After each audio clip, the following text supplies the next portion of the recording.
నేర్పిస్తున్నాడు. మొదటిగా ఏమని చెప్పాడండి దేవుడు?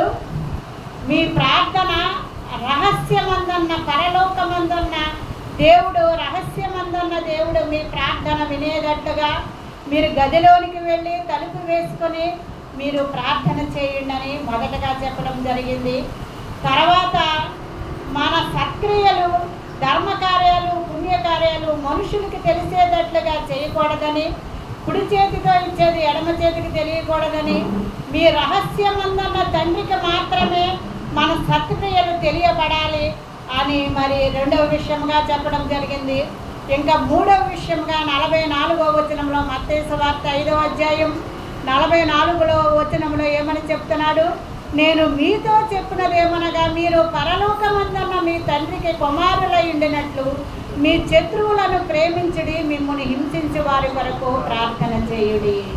మన పరలోకపు తండ్రి సంతోషించాలంటే, మన పరలోకపు తండ్రికి ఇష్టమైన ప్రార్థన ఏంటంటే, మీ శత్రువులను ప్రేమించుడి, మిమ్మల్ని హింసించే వారి కొరకు ప్రార్థన చేయుడి.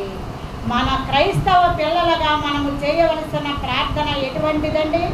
మనకు ఎవరైనా శత్రువులు ఉన్నారంటే వారి కొరకు మనము ప్రార్థన చేయాలంటండి. ఎల్లప్పుడూ ప్రార్థనలో వారిని జ్ఞాపకం చేసుకోవాలి.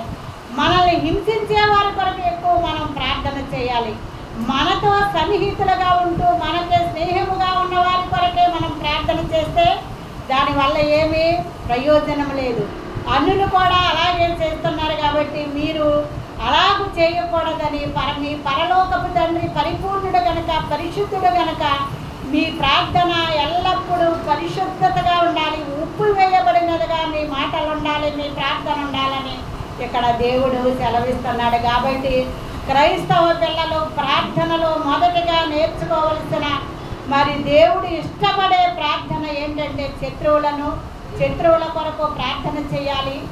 మనల్ని హింసించే వారి కొరకు మనము ప్రార్థన చేయాలి. అది ఇంటి వారే కానివ్వండి, బయట వారే కానివ్వండి, ఇరుగు పొరుగు వారే కానివ్వండి, మరి ఎవరైనా మన బంధుమిత్రులే కానివ్వండి, ఎవరైనప్పటికీ కూడా మనము పరలోకమందున్న తండ్రి, రహస్యమందున్న తండ్రి మన ప్రార్థన వినాలంటే మనము తండ్రికి ఇష్టమైన ప్రార్థనగా మనము చేయాలని ఇక్కడ దేవుడు కోరుకుంటున్నాడు. ఆమేన్.